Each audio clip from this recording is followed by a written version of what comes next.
76 trombones led the big parade. Well, I have 77 trombones leading Larry's orchestra. Why, you ask? Well, because we are overachievers. Just listen to them. They are incredible. Give them some love. They are now world famous. Yes, thank you. Thank you. Thank you. Give them some love. Thank you. Speaking of world famous, we have listeners from France, Italy, Germany, Japan, the Netherlands, Austria, United Kingdom, Norway, Canada, and of course, all of you here in the U.S. Thank you so much for following. It means so much to me. I just can't believe it. It's worldwide. Continue to find me on Instagram at Larry's Losers 22, Facebook, The Evolution of Larry, and on there, ask to join our private, exclusive Larry's Losers VIP group where our loser family is gathering and growing with lots of fun ways to connect on this health and wellness journey. We even have our own Zooms. It's open for anyone to join, so lots of fun ways to connect with us. Please join us. We'd love to have you. Don't forget to follow, like, rate, review, download, all the things for this podcast. I've even provided a link to my Venmo for you to provide a gift if you're liking the work you are hearing. On Facebook, there's lots of other ways to donate too. I so appreciate all of you for being here with me on this discovery of Lair. Thank you so much. Okay, I heard you. Calm down and stop rioting. My God, I heard you. Last week, I left you with a lot of questions about my relationship with my mom and how I was raised differently than my brother and sister. You had questions? How do you think I felt? I really had never considered the death of my sister before me affecting my relationship with my mom. And I know you're thinking, well, dummy Larry, why would you not consider that? I really don't know why I never really thought about that. I always just thought my brother and sister were raised so hands-on because they were stunted and so damaged by my real father leaving us when they were 12 and 13 years old. Now, of course, that would have something to do with it too, but last week when I realized that, here I came after Mom lost her baby girl so soon before me, and then her husband leaves not so long after I arrive. I would think there's bound to be some automatic resentment towards me subconsciously that couldn't be helped. Right? I mean, I wish Mom were here to speak for herself. I mean, I so wish she were so that we could talk about this. But I mean, now a lot of this makes sense to me, right? That just adds up. Last week, I was just in wow mode. She was very hands-on with my siblings, very involved with their lives, constantly bailing them out of trouble, constantly to the rescue. I was never in trouble. I was always excelling in school, doing extracurricular activities. I started playing musical instruments and singing. I couldn't run or play or doing any of those things because I had severe asthma. Strenuous exercise would bring on the asthma. Back then, everyone smoked. The house was always full of smoke. I was am a victim of secondhand smoke. God, that smell of smoke. Constantly waking up to stale ashtrays. Oh my God, so disgusting. It's horrible. Yuck. That was just how life was back then. So gross. Anywho, I couldn't do anything strenuous, so I turned to my other talents, and thank God I was full of them. So full of talent. I wanted to play piano in seventh grade. So mom and I went to an auction. It was so cool. And she bid on this beautiful upright piano and she won it. It's actually sitting right behind me. We won the piano, $800, and it was coming home with us. So now she said, kid, you wanted it. You're doing the rest. So find the piano teacher. I had to get myself to lessons. I had to practice every day. I had to do it all. This is what I meant when I said she was hands off. All through school, she always seemed not so impressed with my achievements. I don't want that to sound like she didn't love me, because that's not what I mean. I didn't ever feel like that. She just always expected me to be the greatest.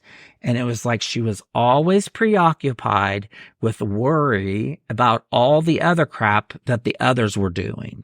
And trust me, it was crap. She, she came to most performances of mine. When I said I wanted to go to Berklee College of Music, she never said no, which is so incredible to me if you actually knew where I come from and the whole dynamic. That's pretty incredible. Mom and dad never said no. They were never fazed by that. She said her famous, if there's a will, there's a way.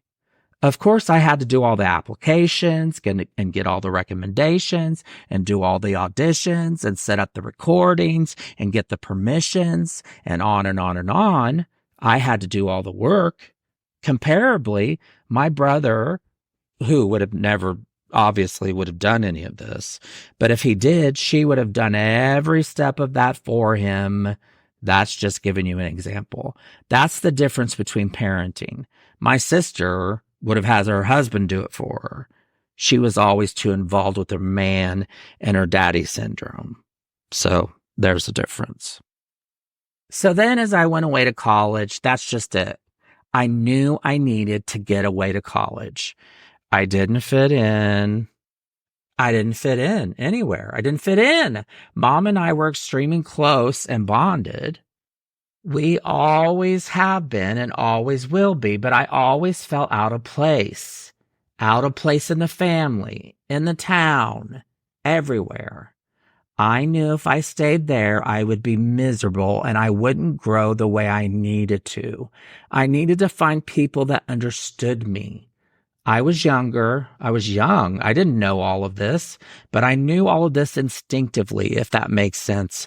And I'm so glad that I did. Mom and my grandma Vandiver, who was her mom, got on a plane with me and took me to Boston. Grandma, who was 80 years old, had never flown, and none of us had ever been to Boston. I had never visited Berklee like a normal college kid that visits their school before they decide if they want to go. I wasn't that normal kid, obviously.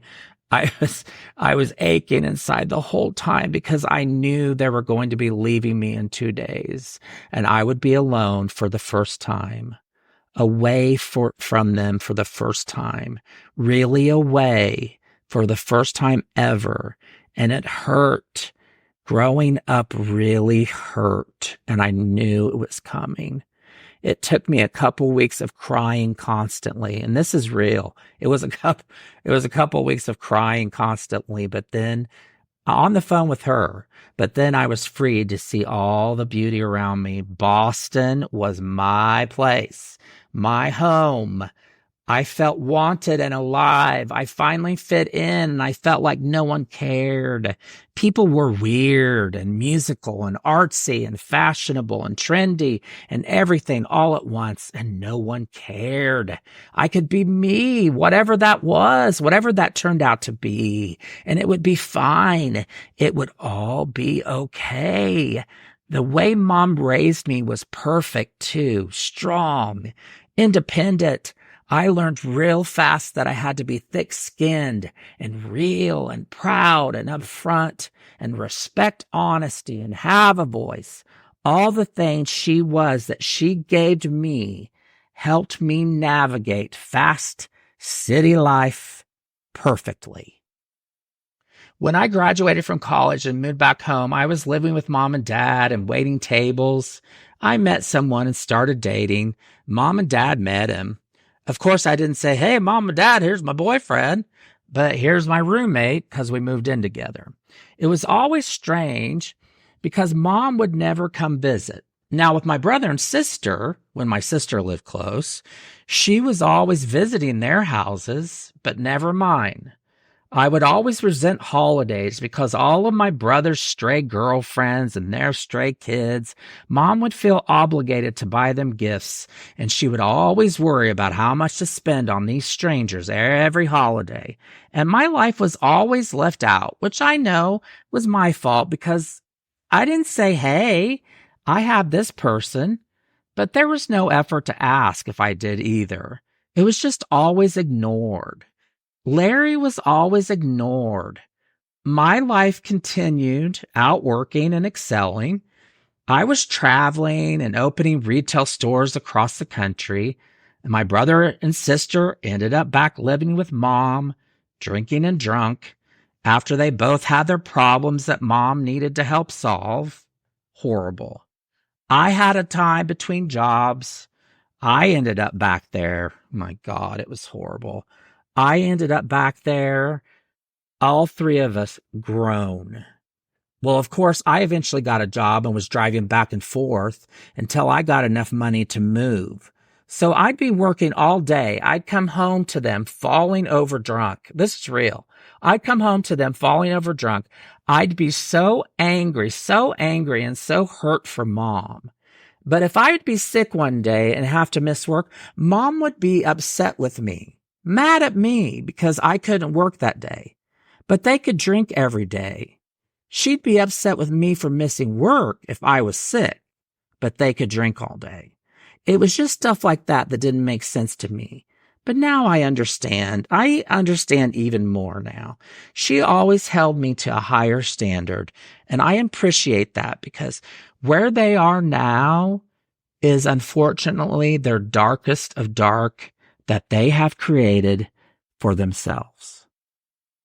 Last week when I started talking about this, and I was trying to process this all as it was unfolding in real time, and I told you that my niece had sent me a quiz about attachment styles and how they are formed in your formative years, and it all goes hand in hand with this. My attachment style is avoidant. Now, I want you to listen to this. Listen to the definition and you tell me. Yeah, here it is. Avoidant, yeah, if I can say it. Avoidant attachment is characterized by having discomfort with emotional intimacy, a strong desire for independence, and difficulty wholly trusting others. In other words, the person avoids getting too close to someone else. Hello. Right? I'm here to tell you that mom and I couldn't have been closer. She created a strong, independent human that is filled with love and lots of emotions. I'm so thankful that her mothering style was completely different than my siblings. It sent me on a different path. It sent me away and brought me back. I was her boomerang that came back to care for her when those other two that are broken and miserable can't see past their own problems. I'm so grateful that she is my mother. What if you took time to think about your socialization in those formative years? How does it affect you now? Would that answer questions about your social health? Maybe about your health in general. This gave me peace of mind. It helped me learn a lot about me, and actually, it will help me uncover a lot more about me as I keep digging. And I hope that it can do the same for someone else. Please let me know what you think. Find me at Larry's Losers 22 on Instagram. The Evolution of Larry on Facebook, and they're asked to join our private, exclusive Larry's Losers VIP group on Facebook. Our loser family is growing on there with fun ways to get healthy and connect. We even have our own Zooms, and everyone is welcome. So please join in on the fun. If you're liking the work of this podcast, I have provided my link for Venmo on here and on Facebook. There's other ways to gift also. I'm so grateful to you for being here with me. Now, before I leave you, here's some words of wisdom. This is from the wise words of Dolly Parton. Find out who you are and do it on purpose. Thanks so much for listening. See you next time. Love you all.